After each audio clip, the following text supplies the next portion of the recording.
Hey everyone, thanks for joining me on this webinar tonight. So we're going to be talking about the effects of stress on your mental health. So the effects of stress, on your body and your mind. My name is Sandy Riggenbach. I'm a health and life coach, and I specialize in stress management and gut health. I work with stressed women who are ready to prioritize their health and their mindset so they can actually start losing those stubborn pounds and add joy and satisfaction back into their lives. So here's what you can kind of expect from this presentation. If you feel like you are struggling with stress and burnout, this series is going to help you recognize the signs and give you all the information you need to get through this phase in your life. So you're going to learn things such as what stress, burnout, and overwhelm are, what role lifestyle factors play, changes to make right now to reduce your stress and overwhelm, and then, a continued daily routine, lifestyle, and natural health remedies for alleviating chronic stress.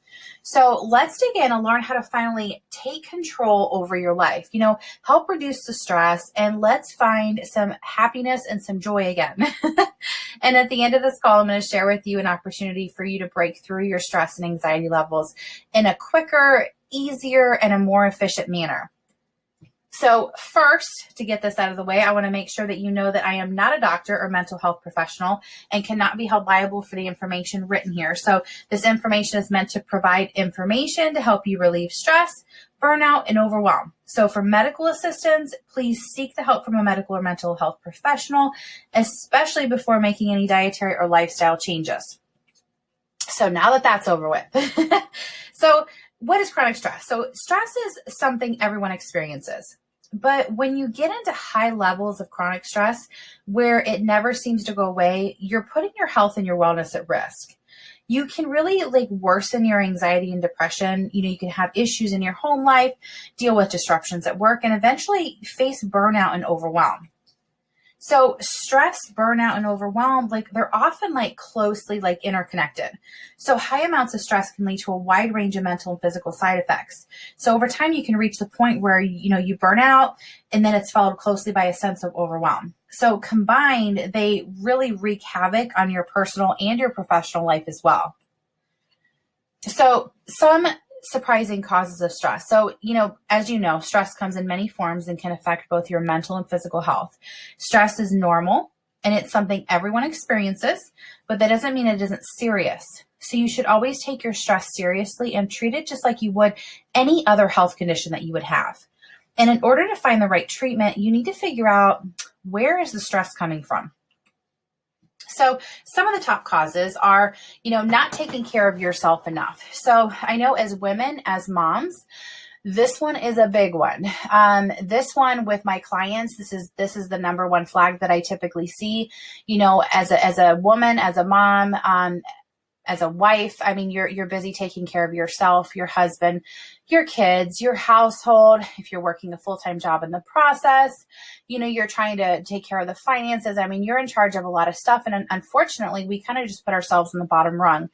And this really wreaks havoc on our health and our wellness. So that is number one. And then, not paying attention to proper nutrition. So unfortunately, these two go hand in hand. So when you find yourself on the lower rung where you take care of everybody else first, you stop paying attention to proper nutrition. You just don't have the time for yourself anymore. So those go really hand in hand. And I see that a lot with my clients that I work with. So number 3 would be relationship issues, even when they aren't obvious. So I know that, when I talk to a lot of different women, some have outright, they understand they have some issues, within their relationships. And then there's some that not really, it's not as obvious, but it's something that is constantly rubbing the wrong way, and it is an issue, but it's not something that they're addressing quite yet, but it is a stress causer. So some daily annoyances that add up, those sometimes the relationship issues and the daily annoyances kind of go hand in hand there. And then social media. And then another one, big one actually, is being messy and disorganized. So I don't know about you. I get stressed out in a really messy, disorganized house. I have a 5-year-old at home. So my house is not like it used to be before I had her. She's kind of taken over. So there are days the house it is what it is, but I do notice my stress levels are up. I'm a little bit more anxious. I'm a little bit more, can be a little bit more annoyed if my house is totally messy and disorganized. So that might be a really big one to look into for yourself.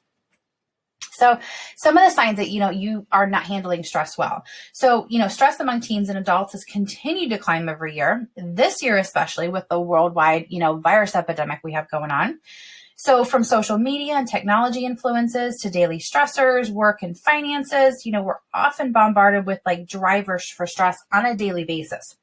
So stress should not be considered a normal part of life when it's overwhelming you and leading to a nervous breakdown or just full burnout mode. So let's talk about when it's time to get a handle on your stress. So say you've always had clear skin, no issues, and all of a sudden your acne is back. That is your body telling you something's up. You constantly feel overwhelmed. You have physical pain. There are times when, no injury, just all of a sudden you just start having pain in the body. It's your body basically crying out saying, hey, there's something going on. So it's definitely something to look into. If you're struggling with low energy, if I could talk tonight, and a lack of productivity, your personal relationships are suffering, your work life is struggling. Your body reacts to high levels of demands and worries by giving you stress. So this affects you mentally and physically. So most people with a lot of stress, they get used to it, but it doesn't make it normal. You can live your life without all this added stress, as many of the sources of our stress and overwhelm are entirely unnecessary. So before you look at ways to reduce stress, it's a good idea to understand why you need to reduce it in the first place. So let's talk about how stress affects your mental and physical health. So it can increase your depression. It makes your anxiety worse. So if you figure that about 90% of your serotonin levels are made in your gut, and your gut shuts down during stress, and you're not getting those happy hormones, it really creates a snowball effect. It can cause personality and behavioral changes. There are physical effects of stress. So high amounts of stress can cause you to go into a fight or flight mode, which causes your gut to actually shut down. So when that happens, not only can you not lose weight, but it shuts down your immune system as well. And this is why when a lot of clients come to me, they're worn out, they have no energy, they're unable to lose the weight, even if they've literally been eating carrots and lettuce for the past month. They tend to get sick more often, and they're struggling with anxiety and depression, and they can't seem to be able to get themselves out of the rut that they're in. So let's look at some of the common personality and behavioral changes in people with high stress. So you often see frustration. You often see hostility. So if that fuse of yours has been a little short lately, it might be a sign that you're under too much stress. Bitterness, that's a big one. Anger issues, that's a big one. Being more suspicious of other people or a spouse. Overthinking, or a lack of motivation. So in turn, this can cause you to be more isolated. You lose interest in activities. You stop going out with family and friends. You'd rather kind of, stay home. You start becoming a little bit more of a hermit, and you have issues focusing and concentrating at work. So if you're someone that seems to be always stressed out and is, constantly looking for more to add to your plate instead of managing the stress that you already have, you might be an addict.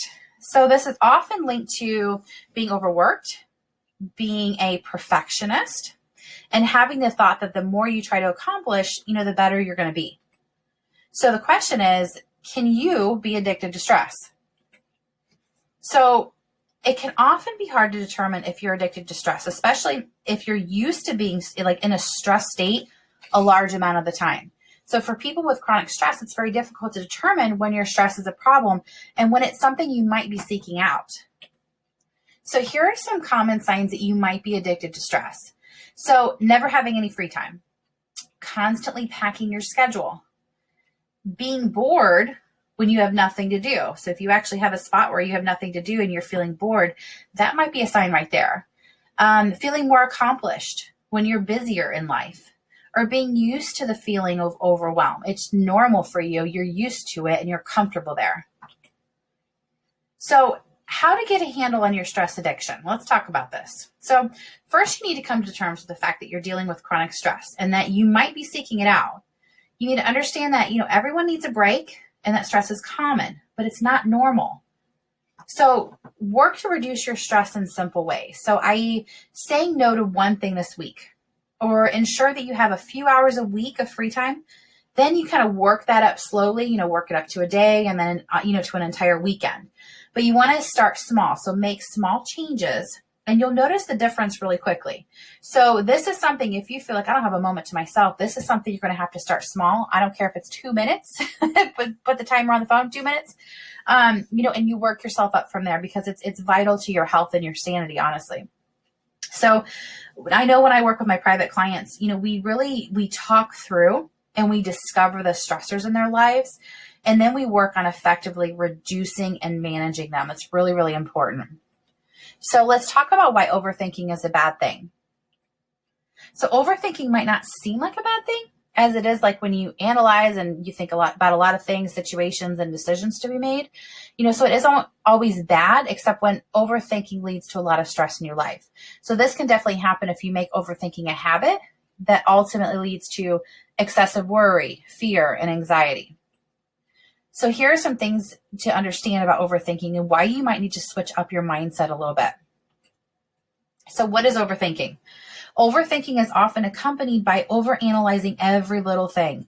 So constantly having the same worrisome thoughts in your mind that get worse by your own fears, and then thinking so much about things that you're never really able to make a decision. So this goes from normal to becoming a problem when it gets excessive and can have negative effects in your life. So you might have difficulty coming up with a solution to a simple problem. You get anxiety or depression over your own exaggerated thoughts and have constantly obsessive thoughts that bring your mood down. So why is this bad for you? So it can trigger your mental illness. It makes problem solving more difficult. If you feel like you just can't make up your mind, you can't make a decision, there might be a problem. It affects your sleep. So if you think about it this way, you're a busy woman trying to run a household, taking care of kids, your husband, the finances, a full-time job, meals, groceries, appointments, sports, and any other thing you're active and busy with. If you have all these physical and mental issues that are stemming from the chronic stress in your life, how capable and easily are you managing all these tasks? How is it being expressed in your marriage, in your relationships, in your patience or lack thereof, when you're raising your kids? And then the frustration that develops when you feel deep inside that you could be handling all this so much better, but you're not, that causes even more stress to pile up. So it's a vicious cycle that you need to break, and you need to break it now. So here are some signs that you might be overthinking. So if you're still not sure you've been overthinking, I know this can be difficult to know when you're just thinking things through or when you're overthinking and, making life harder on yourself. So some common signs are you overanalyze everything. You don't sleep well. You can't fall asleep. You're constantly having thoughts go through your head. You get regular headaches, or you have a habit of ruminating and just stewing over things. So let's talk about what we can do about it. So number one would be really to find perspective. If you're overthinking, try to find perspective. Be aware of what causes you to overthink, and then look for a realistic approach. And if you're thinking too much about one particular thing in your life, or, are you going beyond what could realistically happen? Or is there a certain amount of stress at play there? You need to have a perspective anytime you see this trend happening. Another way is to be more mindful. So mindfulness is a great way to stay present and understand that you have been overthinking, but not allowing those thoughts to become overwhelming to you. And another great thing is journaling your thoughts. So sometimes the best thing you can do, is to let yourself overthink, but write it all down. So it allows you to keep it from stressing you out and cluttering your mind. And it also helps give you a little bit more clarity. So through journaling, you can figure out where you're analyzing things and figure out why you've been overthinking so much. There's definitely a difference with, having it on paper, and then being able to look and read through your thoughts, get it out of your head so you're not stressing about forgetting or whatever. It gets it out. It's seeing it on paper. It really makes a difference. You know, and if you're at a point where you're fed up and you're done with struggling through all these stresses, emotions, anxiety, depression, and these weight loss struggles on your own, there is a solution. I personally work with women who are stressed out and are ready to prioritize their health and mindset so they can actually start losing those stubborn pounds and learn ways to effectively manage their stress and anxieties. So in my 12-week program, my clients have total transformation breakthroughs in their lives. Step 1 in my 12-step program is my true desire formula. So you're stuck and you don't know why you can't seem to meet your goals. We dig deep, find out what you really want, and develop a strong vision for your future. And step 2 is my energy solution. So at this point, you don't have enough energy to bother with taking care of yourself or making you a priority. So we tap into your own intuition and in touch with your personal power so you feel unstoppable. You're going to be able to naturally increase your own energy levels. You'll feel focused, creative, again, patient, loving, and in tune with your own body's desires and needs, helping you to make crystal clear decisions in your life. And then step 3 is my hunger breakthrough system, which is a systematic process of honoring hunger and fullness. So if you find yourself eating when you're not actually hungry, and you can't seem to find that right balance of how much to eat for your unique body type, this session is for you. Step 4 is my mental rehearsal formula. If you don't have the motivation to follow through to reach your goals, this will be a game changer. So you discover an identity of who you are as someone that takes the action you want to take, and it actually feels good. So through my mental rehearsal tool, you'll start manifesting your goals even faster while experiencing pleasure. And you'll have motivation to follow through in a way that you haven't been able to ever in the past. Step 5 of the program is my self-sabotage breakthrough formula. So if you feel like your goals and dreams always get pushed down on the totem pole or something always sabotages your best efforts, then you'll love this. So we work together to address that part of you that needs acknowledgement and appreciation, and the part of you that is afraid to change. So when we work through this together personally, you'll be empowered to take control of your own health destiny. We're going to stretch you into the highest version of yourself. Now, I've only covered 5 steps in my 12-step program. If this sounds like the solution that you've been searching for, I encourage you to schedule a 30-minute phone chat with me by using the link in the description below. So this link will take you to a calendar in which you can select a day and time that works best for both of us. And when you schedule your day or time, you'll receive a short questionnaire. It'll help me see the struggles you're currently having and will be able to give me a little bit of background so we can jump right into the nitty gritty on our phone call together. So we're utilizing our time wisely. So if you're on the fence at all, just go ahead and schedule a call with me. There's no cost for that personal phone call. When we get on the phone, we're going to walk through and discover what your personal challenges are, and we're going to develop a plan of action that will help you get breakthroughs in your life. And then if at the end of the call, we feel like we would love to continue working together personally, great. If at the end of the call, we both feel like it just isn't the right time to move forward, no problem at all. I would still like to send you 2 special gifts just for taking that leap forward and having the courage to address your fears. And at the end of the call, I will send you your 2 free gifts right away. So the link in the description below is right there. Just schedule that call. You have nothing to lose and you have a ton of clarity and insight to gain. So I wanted to thank you for spending time with me tonight as we went through the effects of stress on your mind and body. I hope we were able to get some, you were able to get some valuable nuggets and information that you're going to be able to use, and if you have any questions at all, or you'd like to reach out to me, I'll leave my contact information in the description, below as well. So that's it. All right. Thanks everyone. Have a great night.